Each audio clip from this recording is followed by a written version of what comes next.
Buenos días y bienvenidos a Ampliación de Noticias. Son las 8:08 de la mañana de este lunes 23 de diciembre, semana que verá naturalmente mañana producirse la Nochebuena y el día 25, feriado por Navidad. Desde ya le deseamos a todos una feliz Nochebuena y una feliz Navidad, que la esencia de esta fiesta pueda realizarse en las familias, que es acoger a un Dios que nace pobre, que nace perseguido, que nace sin hogar y que, sin embargo, ha escogido esa manera para producir una mejora general de la humanidad.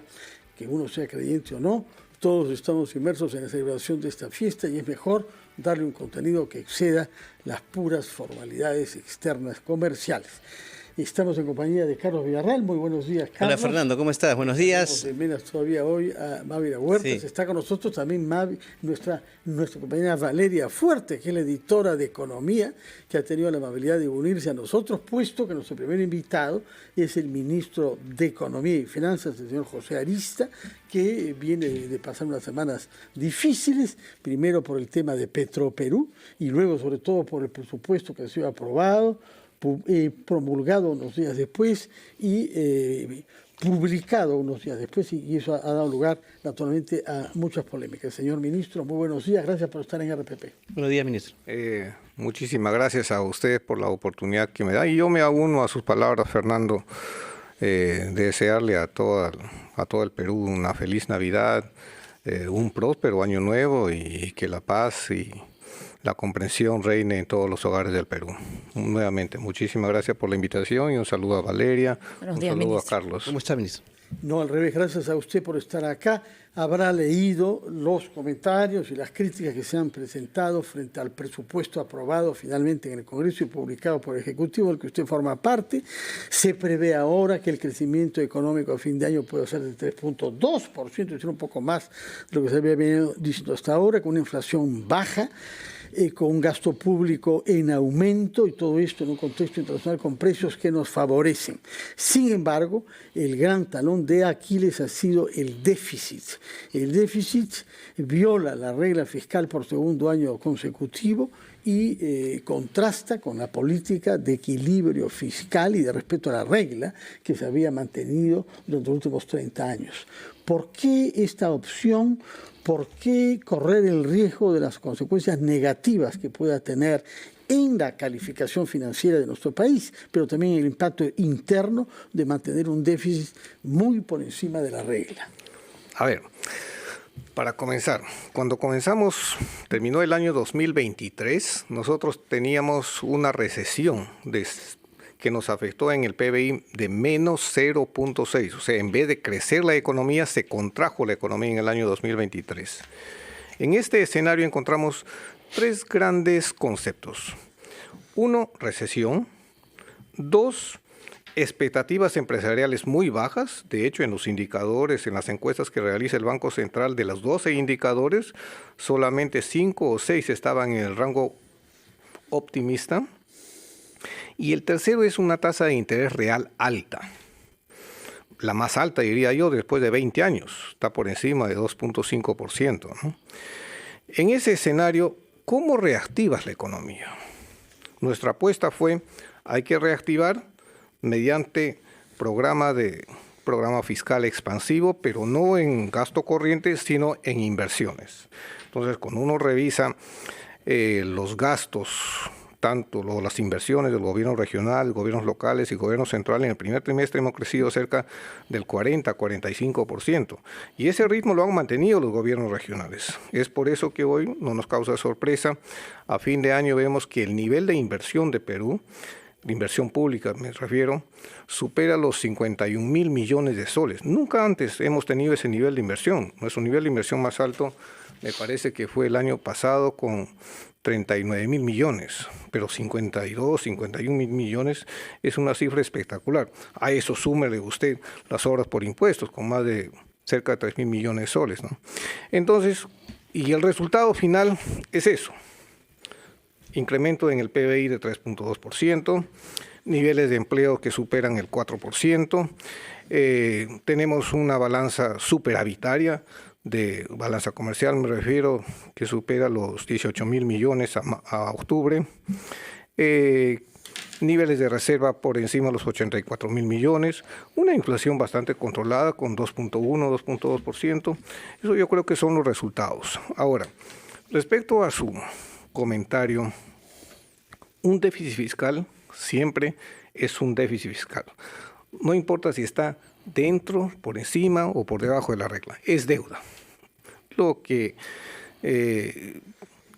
si se viola la regla o no, eso es relativo, ¿no? Porque al final uno al principio de año dice cuánto es mi meta, ¿no?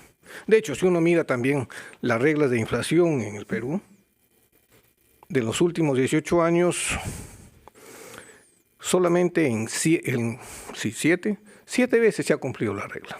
Pero, ministro, disculpe. 11 veces no se ha cumplido.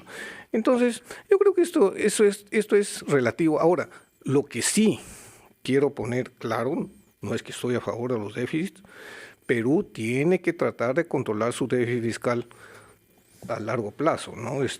Tenemos un nivel de endeudamiento nosotros relativamente bajo, 32% del PBI.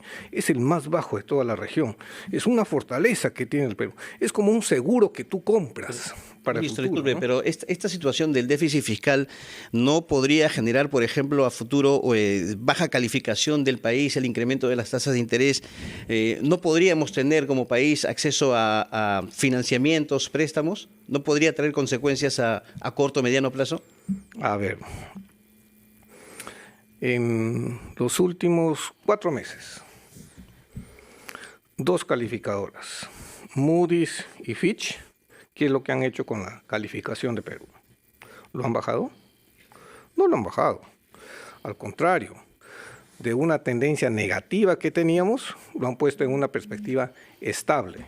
Y mis conversaciones con ellos me dicen, si esta cosa sigue mejorando, la economía sigue mejorando, de estable lo pasamos a positivo y posteriormente Perú puede obtener mayores niveles de calificación, ¿no? Ministro, y hay un tema ahí preocupante claramente porque en la última presentación, Julio Velarde, presidente del Banco Central de Reserva, señaló que cerraría este 2024 con 3.7% el déficit fiscal del PBI, el más alto desde 1992.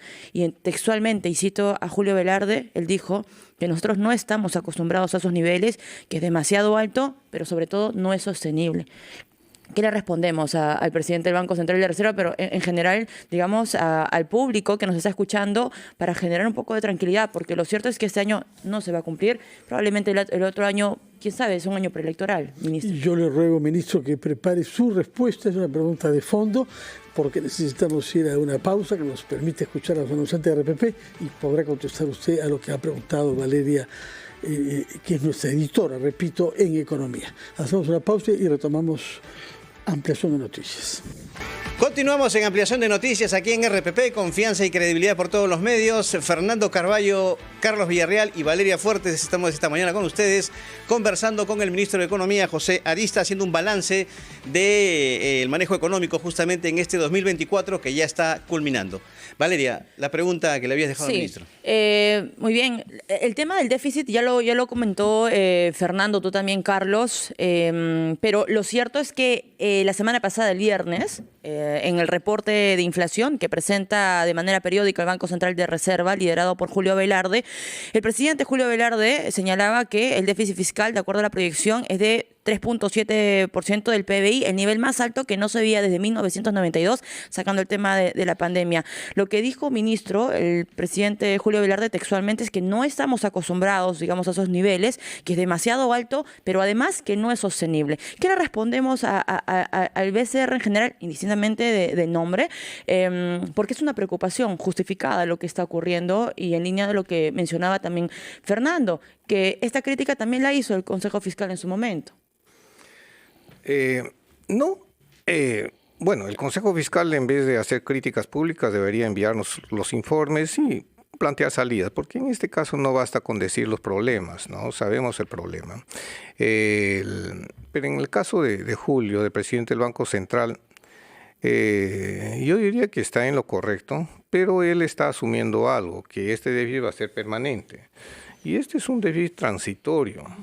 Lo que tenemos que pensar es en qué medidas tenemos que implementar a fin de que esta expansión del gasto, digamos, sea financiado. Y la mejor manera es mejorar la tributación. No olvide usted que la presión tributaria en el Perú es la más baja de toda Latinoamérica. Entonces lo que tenemos que hacer, y acá invoco a todos los congresistas también, que básicamente son los que manejan la parte legal de la tributación en el Perú, es que hay que mejorar la recaudación tributaria. Pero nosotros debemos de llegar, fíjese usted, hemos estado en algún momento cercano al 19% de presión tributaria.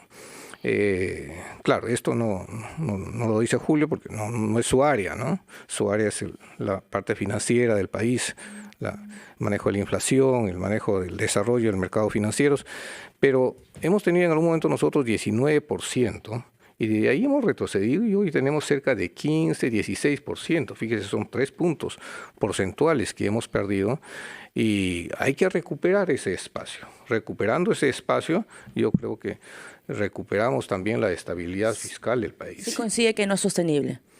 Coincido totalmente. Sería loco si diría que eso es sostenible. No. Eso hay que corregirlo y en los próximos años hay que entregar el país de una manera con una economía sostenible, tanto en el área fiscal, en el área monetaria, como en el área de expectativas empresariales, ¿no? Ministro, hablaremos después sobre política tributaria. Usted ha puesto el dedo sobre una llaga grave de nuestra economía y nuestra sociedad. Pero quiero antes hablar de un tema que usted destacó, que es el aumento del gasto público considerablemente, que es lo que ha permitido que algunas regiones hayan subido hasta en 40%. Parte de las críticas que se ha hecho al presupuesto que se está atribuyendo más fondos a algunas regiones que son las que menos han ejecutado los presupuestos de este año 24, sobre todo La Libertad, presidida, como sabemos, por el profesor Acuña, que es la región que menos ha ejecutado y que se beneficia, sin embargo, más. Pero más allá de este aspecto regional, hay una crítica que se ha hecho en el informe que le ha remitido el Consejo Fiscal y que ha sido publicado, sosteniendo que la cifra global de gasto público prioriza más gastos corrientes que gastos de inversión, y que hay partidas que han sido modificadas para favorecer más gasto corriente. Dice también el informe del Consejo Fiscal que ustedes cuentan con ingresos que provendrán de gestiones exitosas ante el Tribunal Fiscal, que por definición son inciertas por una parte y que por otra parte requieren que una vez que el Tribunal Fiscal haya tomado una decisión pasen al Poder Judicial. De manera, ¿cómo así es que se va a financiar ese mayor gasto público con dinero que no es seguro? A ver, todo está en el mundo de las probabilidades. Cuando la SUNAT hace una resolución de determinación, o sea, te audita y te encuentra una diferencia entre lo que has declarado y lo que ellos creen que debería ser, y el contribuyente no está de acuerdo, pasa al Tribunal Fiscal. El Tribunal Fiscal, fíjese usted, cuando nosotros llegamos tenía 26.000 millones de soles, y estoy hablando de marzo de este año, 26.000 millones de soles por resolver. Hoy este año estamos terminando más o menos entre 10 a 11.000 millones de soles por resolver. Hemos resuelto más o menos 15, 16.000 millones. ¿Y eso desde cuándo viene? Desde el año 2010 más o menos se viene acumulando, ¿no? Eso por un lado. Y es cierto, si el contribuyente no está de acuerdo en esta fase, ¿qué es lo que hace? Va al Poder Judicial. En el Poder Judicial, ¿qué es lo que estamos haciendo? Estamos incrementando no una, no dos, sino 3 salas adicionales para resolver estos litigios tributarios lo más rápido posible. Lo que también nos dice el informe que usted menciona es de que para que vayas a hacer una apelación en el Poder Judicial, tú tienes que poner una garantía, ¿no? Pero también nos dice de que nosotros, a fin de facilitarle la vida al contribuyente, dado que ya tiene este fallo en contra del Tribunal Fiscal, le hemos tendido un puente de plata. ¿Cuál es este puente de plata? una especie de amnistía tributaria respecto a sus intereses, respecto a sus moras y unas facilidades para que pueda cumplir en forma a plazo, diría yo, sus obligaciones tributarias. Esta norma está vigente hasta el 28 de febrero del próximo año. Así que tiene todo este tiempo el contribuyente para que se ponga, digamos, a ley con la SUNAT, ¿no? Ministro, permítame de manera concreta un par de preguntas. En primer lugar, ¿cuándo se va a hacer el anuncio del incremento del sueldo mínimo? Porque el ministro de Trabajo dijo la semana pasada que en estos días iba a ser. No sé si ya se definió cuándo lo va a anunciar la presidenta. Yo me auno lo que dijo el ministro de Trabajo en estos días. Pero ya se ha definido una cifra. No, todavía. Todavía no. En segundo lugar, según el Instituto Peruano de Economía, el Congreso ha aprobado leyes que podrían generar un impacto fiscal por 57 millones de soles. Hay una serie 57.000 millones. 57.000 millones. Hay una serie de, digamos, de artículos y disposiciones aprobadas en esta última legislatura, como una especie de avalancha que vinieron de pronto, ¿no? Algunas de ellas de contrabando. ¿Qué ha pasado con esto y por qué el gobierno en ese sentido no ha sido más fuerte en oponerse a estas disposiciones? Le pido un minuto, otra vez tenemos que cumplir con los titulares y regresamos para la respuesta del ministro de Economía, José Arista. Bueno, retornamos a ampliación de noticias, 8:34 de la mañana. Valeria Fuertes, Fernando Carballo y Carlos Villarreal estamos con ustedes conversando con el ministro de Economía. José Arista, ministro, le había planteado la consulta sobre esta cantidad de leyes, disposiciones complementarias aprobadas en el Congreso de la República que podrían generar un impacto fiscal muy grande, ¿no? Alonso Segura ha dicho que están dejando bombas fiscales. Pero, ¿qué ha pasado? ¿Por qué el Ejecutivo, en ese sentido, da la impresión, ministro, que no ha sido fuerte para oponerse a esas medidas que usted mismo ha calificado como, digamos, inapropiadas, equivocadas para el presupuesto fiscal? A ver. Primero entendamos qué es la ley de presupuesto, ¿no? La ley de presupuesto son autorizaciones de gasto, no son obligaciones de gasto. El hecho que esté pintado en la ley no significa que estás obligado a gastar eso. Lo que te dice es que el Ejecutivo está autorizado a gastar en eso. Le voy a poner un ejemplo claro y a través de eso también comentarle a los diferentes gobernadores regionales. Por ejemplo, en el FONCOR, el Fondo de Compensación Regional del año 2024, se puso, por decirle un número, 100 en la ley de presupuesto, pero la recaudación solamente alcanzó para 60. El Ejecutivo está obligado a transferir los 60, pero no está obligado a transferir los otros 40, porque es una autorización de gastar hasta. Entonces yo siempre le explico eso a los gobernadores regionales. No es que te tengo que transferir todos los 100, es una autorización. Si no hay recursos no te puedo transferir. Entonces, cuando a veces se hace esos análises, suman, ¿no?, los 100, por decirte, pero queda en la discrecionalidad, en la disponibilidad de recursos, evidentemente, el Ejecutivo, de poder cumplir la diferencia. Entonces siempre hay que ver eso, que la ley de presupuesto es más que una obligación, es una autorización de gasto, ¿no? Pero ¿no cree usted que igual ha faltado un poco más de fuerza de parte del Ejecutivo para observar u oponerse a determinadas normas desde el punto de vista económico negativos? No es tan así de que faltó fuerza o faltó carácter o faltó pantalones como de repente nos puede entender la población. No se trata de eso.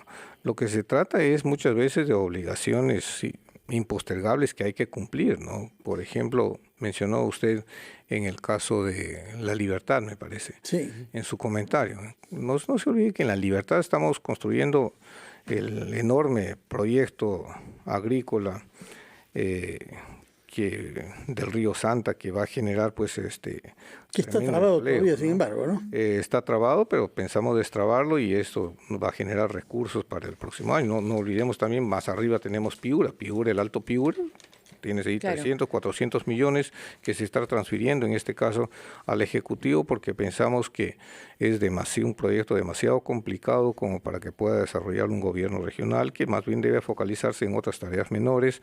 Tenemos igual, por ejemplo, en el caso de Majes, en Arequipa, ¿no? Uh-huh. Entonces son proyectos en verdad grandes que absorben gran cantidad de recursos que por algunos motivos a veces se coloca dentro de los gobiernos regionales, pero que en el fondo se transfieren al Ministerio de Agricultura, ¿no? Ministro, entonces ¿cuál es el balance que usted puede hacer respecto a la calidad de los proyectos aprobados en el Congreso de la República? ¿Cuántos proyectos del Ejecutivo han llevado al Tribunal Constitucional? Lo pregunto porque, ministro, porque hay una crítica nuevamente del Consejo Fiscal hacia incluso la inclusión por parte del Ejecutivo y el Congreso de artículos que aumentan el gasto público sin identificación incluso de fuente de financiamiento. No sé si usted coincide con eso, pero lo otro también lo que hace el Consejo Fiscal es que tiene que haber una norma que garantice, si bien es cierto, hay una conversación, Congreso, Ejecutivo en determinadas normas, proyectos de ley, lo que sí solicita el Consejo Fiscal es que el Ejecutivo pueda aceptar explícitamente, y para eso requiere una norma, cuando el Congreso apruebe leyes con iniciativa de gasto. ¿Usted coincide con esto? Totalmente. Mire usted, yo le comentaba hace un momento que en verdad hablar sobre el mismo problema una vez identificado el problema suena redundante. Lo que tenemos que hacer es en verdad plantear algunas soluciones para evitar de que en el futuro se vuelva a repetir el problema. En este caso, esta me parece una buena solución, totalmente de acuerdo. Tenemos que encontrar consensos más razonables a través de los cuales se aprueban estas normas. Mucha gente nos dice, bueno, pero ¿por qué no observan tantas normas? La verdad es que si lo observamos, a la semana siguiente sale publicado por incidencia, me parece. Insistencia, perdón, por el Congreso. Entonces no tiene mucho sentido eso. Pero digamos son los gestos, no los que valen. Es decir, que la economía, señorita, no se mueve por gestos, se mueve por hechos reales. En este caso, lo que nosotros estamos tomando las acciones son la de coordinar directamente en el Congreso antes que salga alguna norma, para evitar de que salgan normas complicadas, ¿no? Por ejemplo, hemos sabido, por ejemplo, de las exoneraciones de los impuestos, en este caso, tanto en el caso de las zonas económicas especiales, lo de la agricultura, la de los restaurantes. Entonces nosotros tratamos de actuar en el Congreso porque sabemos que en verdad los procedimientos posteriores, una vez aprobado el Congreso, son bien complicados de revertir. O sea, ¿son batallas prácticamente perdidas, ministro? ¿A qué te refieres? Que no lo pueden, digamos, llevar al Tribunal Constitucional, prefieren de repente trabajarlo antes de que el proyecto se apruebe en el Congreso de la República. Lo que pasa es que las soluciones en el Tribunal Constitucional también toman tiempo, ¿no? Y uno a veces se encuentra con hechos que en verdad uno no esperaba, ¿no? Por ejemplo, yo le comentaba en off el caso de cuando llevamos al Tribunal Constitucional el caso de la ley espejo para los militares y la cédula viva. La cédula viva, ¿no? Entonces, de pronto ganamos las elecciones, pero de 7 votos necesitábamos 5. Lamentablemente en el camino falleció uno, ¿no? Entonces, eso son cosas que uno no espera, ¿no? La proyección de este año es crecer 3.2%, para el 2025, de acuerdo a la proyección del BCR, es 3%. Tenemos un 2025, un año preelectoral. La semana pasada lo enseñamos, una cédula del tamaño de una sábana, 39 partidos inscritos hasta el momento.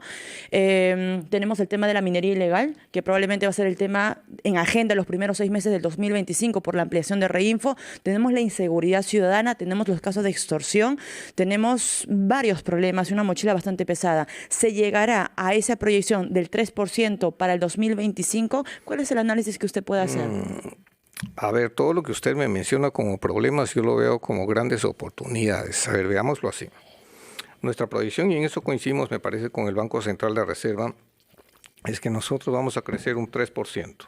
Pero como yo le expliqué la semana pasada en el Consejo de Ministros, un 3% es con, digamos, con el timón así, sin manejar con mucha energía, ¿no? ¿Por qué? Porque los indicadores, por ejemplo, hace una semana estuve con los encargados de los puertos, los grandes puertos del Callao, y ellos me decían, señor Arista, no me va a creer, estamos trabajando a 120%. Yo le digo, pero seguramente eso es por la Navidad. No, me dijo, lo de la Navidad ya pasó hace 3 meses, esta es inversión. Las inversiones están creciendo 13% para el próximo año. Y de hecho nosotros pensamos de ese 2.5, 2.6 que hemos crecido este año, el próximo año debería ser 4.1, pero ojo, que eso no es suficiente para crecer bien. Entonces, un no genera empleo y no reduce la pobreza, ¿no? Entonces, con 3% nuestra proyección, y coincido con Fernando y con usted, en el sentido de que 3% no alcanza para lo que queremos en el Perú. Nosotros tenemos que crecer a tasa de 5 o 6%, y es posible más. Entonces, ¿qué necesitamos? Ahí voy. Buena pregunta. Y yo retomo la pregunta de usted, Valeria. Necesitamos trabajar en lo que es seguridad.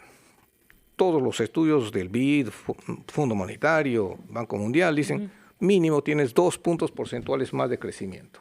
Claro. Eso nos cuesta la inseguridad. Lo que usted dijo, la tributación del sector informal, de la minería informal, no de la minería ilegal. La minería ilegal debe ser tratada con el Ministerio del Interior, pero de la informal, ahí tenemos aproximadamente 7, 8, 9 mil millones de dólares que no están tributando. Ese es un espacio en el cual estamos trabajando con la SUNAT, diseñando todo un programa para hacerlos contribuir a ellos. Es parte del programa de pasar del 16% de presión tributaria a 19%, ¿no? Luego, ¿qué tenemos? Tenemos que tener todo un programa de simplificación administrativa del Estado. Nosotros ya hemos sacado un decreto legislativo que no ha tenido mucha difusión en la prensa, pero que es un decreto legislativo que le da al Estado, o le da en este caso al usuario, al inversionista, al emprendedor pequeño o grande, la posibilidad de tener el silencio administrativo. Oye, si la administración no te responde en 2 o 3 meses, date por aceptada tu propuesta, ¿no? Entonces, esas son ideas en las cuales tenemos que trabajar muchísimo en el próximo año. El tiempo nos apura. Usted apuesta sobre 3 políticas. Uno, la de garantizar la seguridad ciudadana, que nos hace perder, según usted, 2% de PBI. En segundo lugar, usted ha hablado de una política tributaria que nos haga regresar a cerca del 19%, y finalmente simplificación administrativa. Lo más difícil es lo de los impuestos, porque eso nos concierne a todos, lo que vamos a pagar. Respecto de los 3 puntos en donde se ha peleado para tener un régimen especial, restaurantes y hoteles, por una parte, en segundo lugar, agroexportadoras, y en tercer lugar, zonas económicas especiales, ¿su posición cuál es sobre cada uno de estos 3 sectores? Tenemos que ir a una pausa. Tengo que ir a una pausa para que nos conteste sobre estos 3 reclamos que hay de sectores diferentes que quieren beneficios tributarios particulares que, según usted, impediría regresar al 19%, que es el récord de tasa tributaria que hemos tenido. Retomamos después de una pausa que nos permite escuchar a los anunciantes con el ministro de Economía y Finanzas, el señor José Arista. Retomamos nuestra conversación con el ministro de Economía y Finanzas, el señor José Arista, que debe explicarnos su posición de cómo hacer para que el Perú pueda regresar a una presión tributaria del 19%, que ha sido nuestro récord, lo cual naturalmente nos simplificaría problemas graves como el déficit, naturalmente, ¿no? Pero todo el mundo es reticente en pagar más impuestos. Y hay 3 sectores que vienen reclamando particularidades, son el de restaurantes y hoteles por una parte, el de la agroexportación por otra, y los que preconizan la creación de zonas económicas especiales. Esto sin mencionar la evasión y la elusión tributaria, que son considerables también. ¿Cuál es su posición frente a esos 3 sectores que reclaman particularidades y beneficios tributarios, y cómo hacer para que haya menos evasión tributaria en nuestro país? A ver, comencemos por lo de, no sé, por ahora me parece que es la entidad que... El gremio. El gremio de los hoteleros y los restaurantes. Yo creo que se les dio 3 años con una reducción tributaria. Los que no son competitivos en estos 3 años, pues tendrían que dedicarse a otra actividad o modificar o reorientar su actividad. Pero el Estado no tiene por qué perder, digamos, de esa manera, ¿no? O en todo caso, si es que se da, pues se da de una manera muy focalizada, ¿no? Pero no puede beneficiarse pues todo el gremio, ¿no? Lo cual me parece un exceso. Solamente eran medianas y pequeñas empresas, ¿eh? Nunca benefició a los restaurantes. Ha habido algunas normas en las cuales se han exonerado, pero como le digo, tiene que ser muy focalizado el sistema para una determinada circunscripción geográfica, por decirle, ¿no? Que tenga determinados antecedentes tributarios, etcétera, etcétera. El segundo lugar, respecto a las zonas económicas especiales. Nosotros siempre hemos dicho que la tasa debería ser lo que es la tasa universal del impuesto a la renta, que es 15%, que es la tasa global. ¿Qué es lo que pasa? Si viene, por ejemplo, una gran empresa, estamos hablando de Huawei o alguna empresa de Estados Unidos, o una gran empresa como BID, se instala en esta zona, acá en el Perú paga algo. Lo que no paga acá, la diferencia que no va a pagar entre ese algo y el 15%, ¿dónde cree que lo paga? Lo paga en su país de origen. Entonces, eso de pensar de que a través de beneficios tributarios yo voy a fomentar el crecimiento de la zona económica especial, la verdad que es una fábula que nos cuentan, pero que no es verdad. No es verdad para nada. Más aún, cuando uno hace los estudios, ¿por qué se ubican estas grandes empresas en las zonas económicas especiales? ¿Qué es lo que buscan? Ellos dicen, en primer lugar, estabilidad económica, estabilidad legal, estabilidad, bueno, usted lo dijo, macroeconómica y sobre todo seguridad de sus inversiones, que sea un país que tenga convenios, que tenga tratados, que tenga además mercado, que tenga posibilidades de crecimiento. Y al final de la lista está algo de tributario. Entonces, nosotros trabajemos más nuestras fortalezas. Tenemos una excelente ubicación geográfica. Tenemos excelente fortaleza macroeconómica. Perú es uno de los países con mayores estándares macroeconómicos en toda Latinoamérica. Salvo el déficit. Pero, corrijo, estamos muy por debajo del promedio de Latinoamérica, incluso dentro de Latinoamérica estamos entre los últimos con el déficit. Revise cómo van los demás países, los demás vecinos, porque no es mi competencia. Pero, en fin, iba con eso, con el sector de las zonas económicas especiales, igual con lo de las zonas agrícolas, que es el sector que más crece, es el sector en el cual Perú está invirtiendo, es un sector que absorbe bastante mano de obra y es un sector, además, fíjese usted, que Perú le pone muchísimas ganas. En los últimos tratados Tratado de Libre Comercio que tenemos con China, por ejemplo, hemos hecho adendas para exportar frutas congeladas. Igual lo venimos haciendo con todos los países asiáticos. Tenemos que fortalecer SENASA y tenemos que fortalecer nuestra entrada a nuevos mercados. Eso es lo que tenemos que hacer en este caso, ¿no? Permítame aprovechar la oportunidad para consultarle sobre otros temas. La presidenta de la República ha sido muy crítica con las encuestas de opinión que le dan 3% de aceptación o aprobación. Inclusive ha dicho que le habían pedido algo para que figure en las encuestas con mayor nivel de aprobación. ¿Qué piensa respecto a esta denuncia prácticamente de la presidenta y sobre todo este porcentaje que se le atribuye de aceptación, bajísimo, 3%? Y en segundo término, da la impresión que los ministros estuviesen a la defensiva por las respuestas que brindan. Usted mismo ha participado, ha sido protagonista de una de ellas, no solamente a la periodista, sino también a Alonso Segura, ¿cierto? ¿Qué está pasando? O sea, da la impresión de que los ministros no les gusta que los critiquen o no les gustan las preguntas incómodas. A ver, no.